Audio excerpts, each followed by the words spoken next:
Welcome to মুনমুনের classroom. আমরা করছি class 11-এর কেমিস্ট্রির সমাধান। ক্লাস 12-এর আজকে আমরা করব সেট 10-এর পার্ট 2। বলছে কি এফের পরমাণুর আকার ড্যাশ হওয়ায় কী হবে, এফ পরমাণুর আকার হচ্ছে ছোট হওয়ায় এর তড়িৎ ঋণাত্মকতা সর্বোচ্চ এবং জারণ ক্ষমতা খুব বেশি, অর্থাৎ এটা হয়ে যাচ্ছে আমাদের অপশান বি।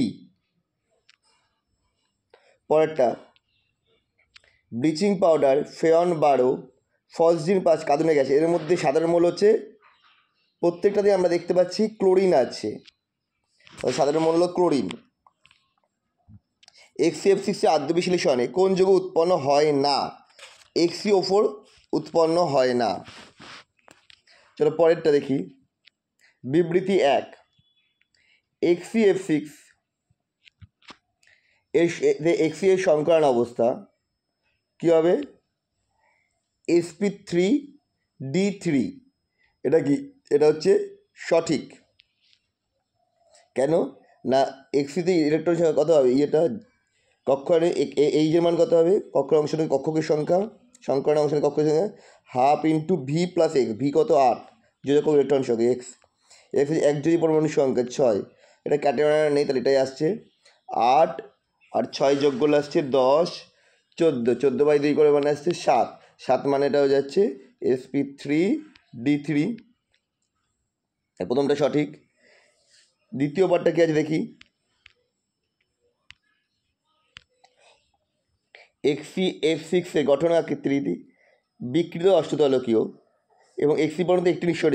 অবশ্যই এখানে ছিল 8টি ইলেকট্রন, তার মধ্যে 6টা ব্যবহার হয়েছে, একটা ব্যবহার হয়নি, এক জোড়া রয়েছে, তাহলে নিঃসরণ একটা থাকবে। আর 7 যেহেতু এসেছিল, তাহলে এটা আকৃতি হবে অষ্টতলকীয়। বিকৃত অষ্ট মানে আসা উচিত ছিল হচ্ছে পঞ্চকোণীয় দ্বিপিরামিড, যার একটাতে নিঃসরণ থাকায় এটা যাবে বিকৃত অষ্টতলকীয়। অর্থাৎ আমার অ্যান্সার এটাও হচ্ছে সঠিক। তার মানে এটা অ্যান্সার হচ্ছে 1 এবং 2 উভয়ই সত্য। Option A. নিচের কোনটি AgNO3 সঙ্গে সবচেয়ে দ্রুত বিক্রিয়া করে? এখানে যেগুলো রয়েছে তাদের মধ্যে ওই CH2 double bond CH single bond CH2 মানে অপশান এ হচ্ছে সবচেয়ে দ্রুত বিক্রিয়া করবে, কারণ এখান থেকে সিএলটা বেরোলে যে কার্বোক্যাটায়ন তৈরি হচ্ছে, এই কার্বোক্যাটায়নটির রেজোনেন্স সুস্থিতি রয়েছে, এই যে এটা এখানে দিতে পারবে, দিয়ে রেজোনেন্স গঠন করতে পারবে। এই রেজোনেন্স সুস্থিতি হওয়ার জন্য এটা সবচেয়ে দ্রুত বিক্রিয়া করবে। আমার অ্যান্সার হচ্ছে অপশান এ। চলো পরের প্রবলেম। নিচের কোনটি ইথাইল ক্লোরাইড তৈরির সর্বোত্তম পদ্ধতি? এটা হবে অপশান বি, SOCl2 ব্যবহার করা। ভুল বলছি, সি, SOCl2 ব্যবহার করা হবে, কারণ SOCl2 ব্যবহার করলে C2H5 তৈরি হবে, H5Cl, তার সাথে যেটা তৈরি হবে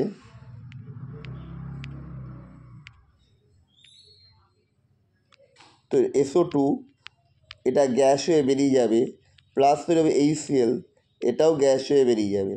তাহলে এখানে এই দুটো গ্যাসীয় হওয়ার জন্য সহজেই বিক্রিয়া মাধ্যম থেকে বেরিয়ে যেতে পারবে, ফলে এটা তৈরি করার জন্য সবথেকে ভালো পদ্ধতি, মানে সহজেই আমরা বিশুদ্ধ ইথাইল ক্লোরাইড পেয়ে যাব। পরেরটা বিবৃতি আবার,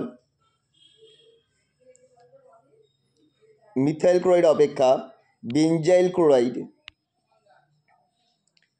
অপেক্ষা দ্রুত নিউক্লিয় প্রতিস্থাপন বিক্রিয়া অংশগ্রহণ করে। অবশ্যই কেন করে? কারণ হিসেবে বলছে CH3Cl থেকে উৎপন্ন কার্বোক্যাটায়ন অপেক্ষা বেনজাইল মধ্যে CH2Cl থেকে উৎপন্ন কার্বোক্যাটায়ন অধিক স্থায়ী হয়, রেজোনেন্সের জন্য অধিক স্থায়ী হয়। তাহলে অপশান এ, অপশান বলছি বিবৃতি এ এবং আর উভয়ই সঠিক, এবং আর হলো এর সঠিক ব্যাখ্যা। দ্যাট মিনস আমাদের অ্যান্সার হয়ে যাবে এ। পরেরটা, এখানে কি যৌগটা তৈরি হবে? সেটা কি তৈরি হবে?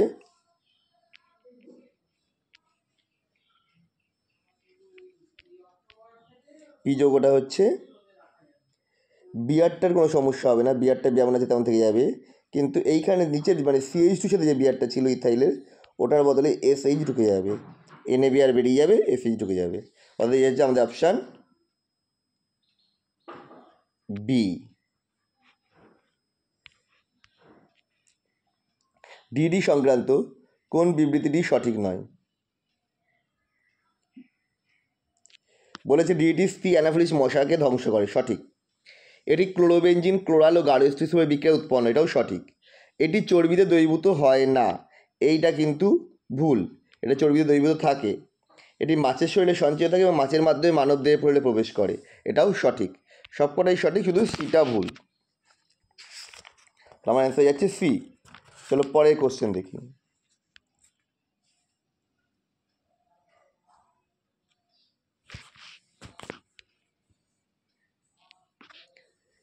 একটা এস্টারের বিক্রিয়া দিয়েছে, বলেছে এস্টারটাই চিহ্নিত করতে হবে। না, ভুল বলছি, এস্টারের চিহ্নিত অক্সিজেন ও স্টার মাথায় দেওয়া আছে, ও এর মাথায়। এটা কোথা থেকে এসছে দেখো, এখানে এস্টারের যেটা ও আসে, মানে C2H5 সাথে যুক্ত যে ওটা এসছে, সেটা এসছে ইথানল বা অ্যালকোহল থেকে, এটা যাবে অপশান বি। পরেরটা, রূপান্তর করার জন্য কতগুলো বিকারক দিয়েছে, তাহলে এর মধ্যে কোন বিকারকটা মানে ব্যবহার করাটা যাবে সেটা বলতে চেয়েছে। এখানে যেগুলো দিয়েছে তাদের মধ্যে 1, 2, 3 এবং 4 সবকটাই ব্যবহার করা যাবে, শুধুমাত্র ব্যাপার নেই, এখানে চারটেই দিয়েছে, চারটেই ব্যবহার করা যাবে, 1, 2, 3, 4, তাহলে এটা যাচ্ছে অপশান সি। পরেরটা, আজকের লাস্ট কোশ্চেন, বলেছে বিদ্রোহ বিক্রিয়া দিয়ে কী কী হবে। এখানে যেটা উত্তর হবে, মানে আমাদের অপশান যে দেওয়া হচ্ছে সেই অনুসারে হবে পিক্রিক অ্যাসিড এবং স্টিপনিক অ্যাসিড। তবে তোমরা অবশ্যই বইয়ে দেখতে পারবে, এই যে যেটা দিয়েছে পিক্রিক অ্যাসিড, মানে পিক্রিক অ্যাসিড অপশান নেই, আমাদের আসছে না, কিন্তু এটা পিক্রিক অ্যাসিড হওয়া উচিত ছিল না, কারণ পিক্রিক অ্যাসিড তৈরি করতে গেলে গাঢ় সালফিক অ্যাসিড এবং গাঢ় নাইট্রিক অ্যাসিডকে একসঙ্গে ব্যবহার করা যায় না। এই গাঢ় স্টেসোল ব্যবহার করতে হয়, তারপরে গাঢ় HNO3 ব্যবহার করতে হয়। তো সেই হিসেবে এটা পিক্রিক অ্যাসিড হওয়া উচিত ছিল না, কিন্তু এখানে যা দিয়েছে অপশান, আমার সেক্ষেত্রে পিক্রিক অ্যাসিড এবং স্টিপনিক অ্যাসিড ছাড়া আর কিছু হওয়া সম্ভব নয়, সেহেতু এটা যাবে অ্যান্সারটা অপশান এ, মানে এক্স হচ্ছে পিক্রিক অ্যাসিড।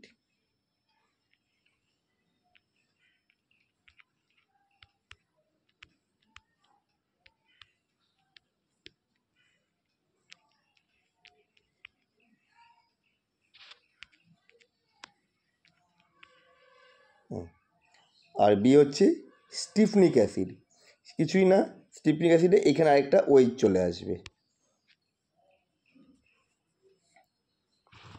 তাহলে আমাদের ভিডিও তোমাদের কেমন লাগলো কমেন্ট করে জানিও, আবার দেখা হবে নেক্সট ভিডিওতে।